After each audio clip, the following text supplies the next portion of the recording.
Dito isso, meus amigos e minhas amigas, vamos para algumas artes sobre o PIB, que eu vou chamar para a nossa roda de conversa a Marcela Rocha, que é economista da Principal Asset Management, mas antes eu quero passar para vocês, retomar o que a gente viu.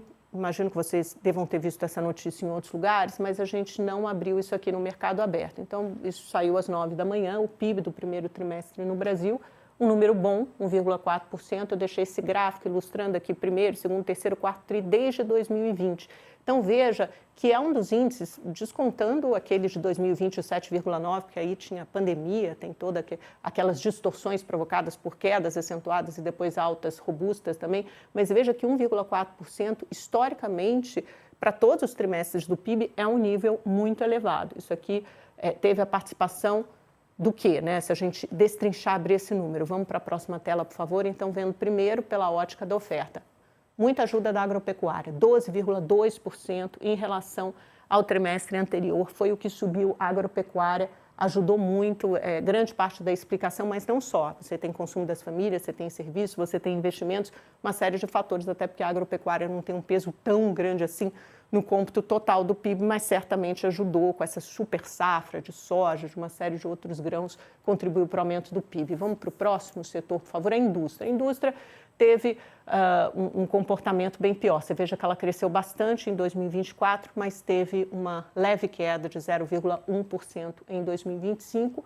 E o próximo, que é o setor de serviços, esse aqui representa 70% da economia, embora tenha crescido menos do que esperavam os analistas, ainda assim contribui para essa alta de 1,4%, cresceu 0,3% no primeiro tri de 25%.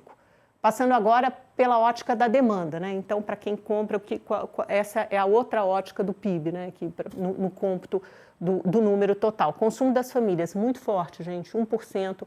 No trimestre passado, você teve um crescimento bem pequeno no último trimestre do ano, 0,2%, até decepcionou, os economistas esperavam mais. O consumo das famílias veio fraco no trimestre passado, estranhamente, mas se recuperou agora. Gasto do governo 0,1%, investimentos também muito forte, aqui tem máquinas, equipamentos, tem uma importação de uma plataforma grande da Petrobras que distorce um pouco esse número, mas ainda tem investimento em ampliação de indústrias e fábricas, o que é bom. Exportação 2,9%, e olha quanto contribui isso. Na verdade, isso tira, né, do crescimento do PIB, quando a importação, isso tira, reduz, né, retrai o nosso crescimento, que é um crescimento grande da importação, 5,9%. Por quê? Porque a economia cresce acima da capacidade. Um jeito que isso sai é a inflação, os preços aumentam, porque as fábricas, a indústria não tem condição de suprir toda a demanda da população. E outro jeito que isso desvia, né, que isso é composto, é pela importação, o aumento da importação, e está aqui retratado por esse número. Agora sim, Marcela Rocha, vem para cá, que melhor do que eu quero que você explique o que fica do caldo, o que você entendeu. Foi um PIB robusto, veio um pouquinho abaixo, o mercado esperava 1,5%. Muda a sua projeção para o ano, o que você destaca do PIB? Bom dia, né? Bom dia, antes de tudo. Bom dia, Amanda, e boa semana para todos, né? Uma segunda-feira com muitas informações importantes.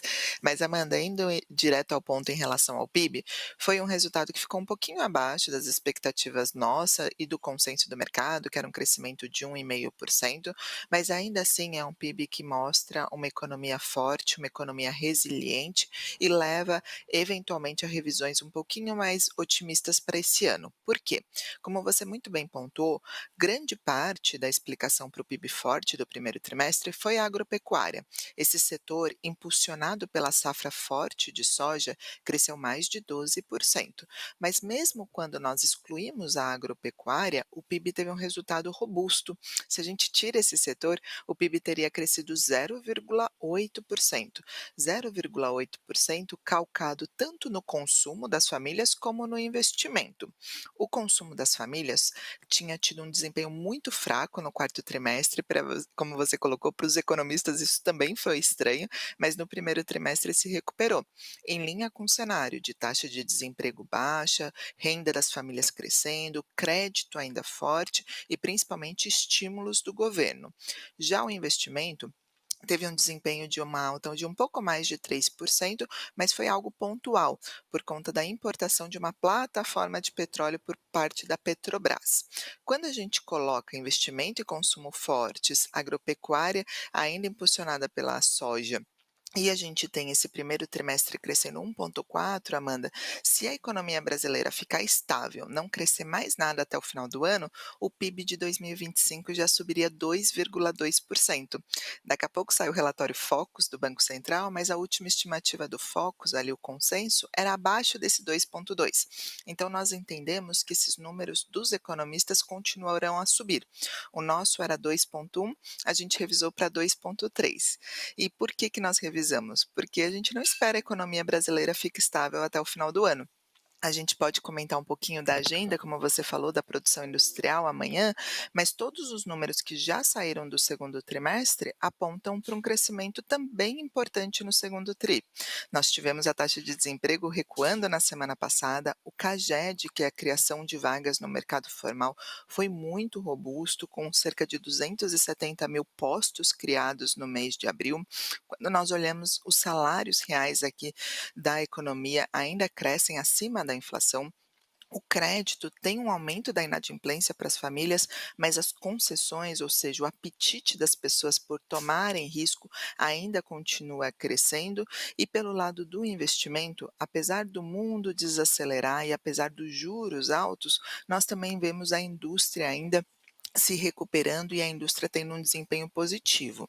Então, Amanda, para nós o PIB foi explicado em grande parte pelo agro, o agro foi o grande responsável ali pelo crescimento no primeiro trimestre, mas o resultado ex o agro mostra uma demanda ainda forte e uma demanda que não deve perder fôlego tão rápido, tão iminente nos próximos meses. Com isso, nós vemos o PIB do segundo trimestre rodando perto de 0,5 e o PIB do ano sendo revisto de 2,1 para 2,3. A gente vai acompanhar já já o Boletim em Focus, Marcela, mas contando a outra parte dessa história, né, porque a gente teve um número bom do PIB, uma demanda que continua aquecida, consumo das famílias, mercado de crédito pujante, mercado de trabalho pujante, mas por outro lado a gente tem, por exemplo, o rebaixamento da Moody's na sexta-feira e toda essa crise em torno do IOF, que aponta para uma crise da política fiscal do governo Lula né, numa extensão maior. Como é que a gente coteja, como é que a gente coloca juntas todas essas variáveis para talvez formar uma fotografia, não olhar só para o PIB, que parece contar uma boa história da economia brasileira, mas se a gente for olhar de um modo mais amplo e adicionar crise fiscal, IOF, rebaixamento da Moody's, que história isso conta sobre o estado da economia brasileira? Perfeito, Amanda. Acho que essa é a pergunta mais importante. Como você muito bem colocou, qual que é a consequência desse PIB forte, desse PIB robusto?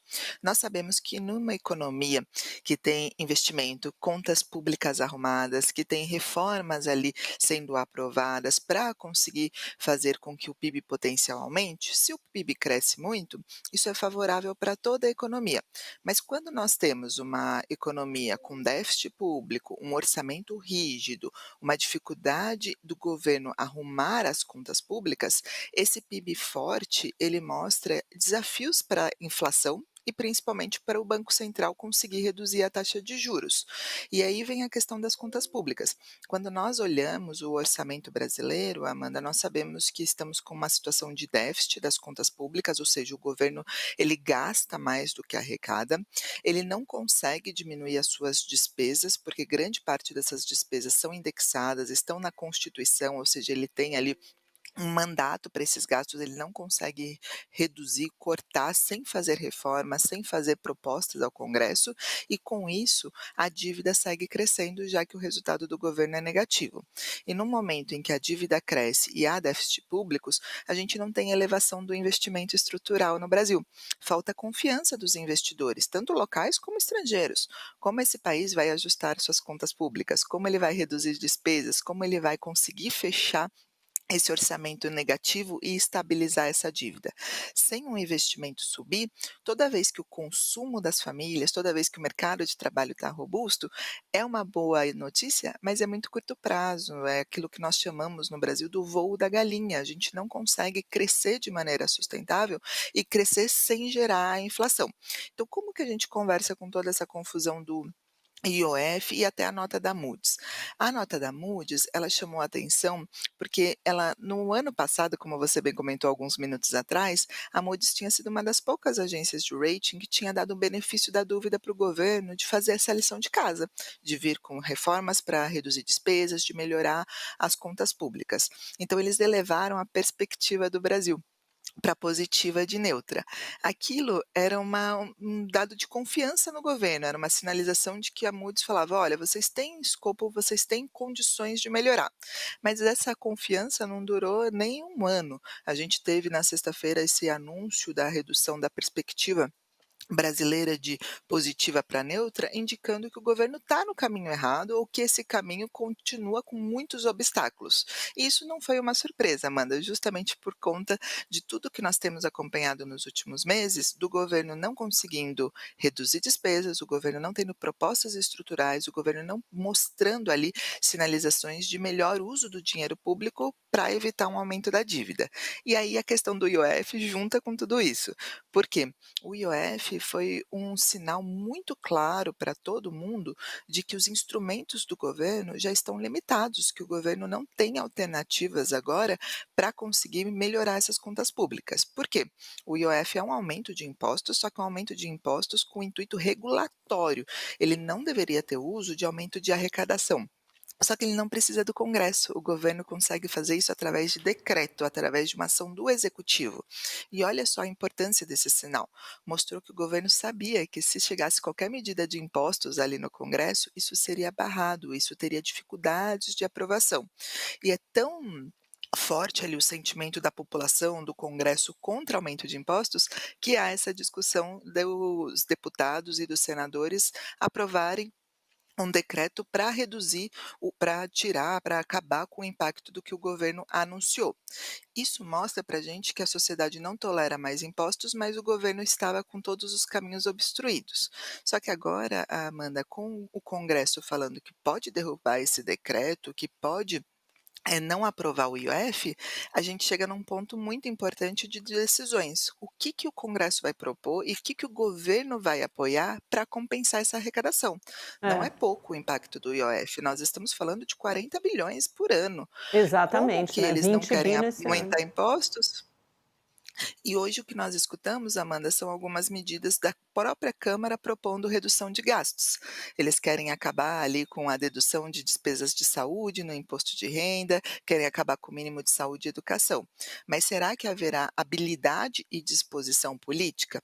Então o IOF escancara os limites dessa política fiscal, escancara que o Brasil chega num ponto em que ele terá que colocar ali todas as cartas na mesa, porque há um limite de impostos que a sociedade não tolera, mas decisões terão que ser feitas a respeito de gastos. É, ninguém E se essas esperava. Houve, decisões não houve uma são feitas. antecipação desse debate, né, Marcelo? Vou só te interromper um minutinho, falta pouco Exato. menos de um minuto para terminar o nosso programa. Vou só colocar o Boletim Focus na tela, que acabou de sair, era um pouco em cima disso que a gente discutiu.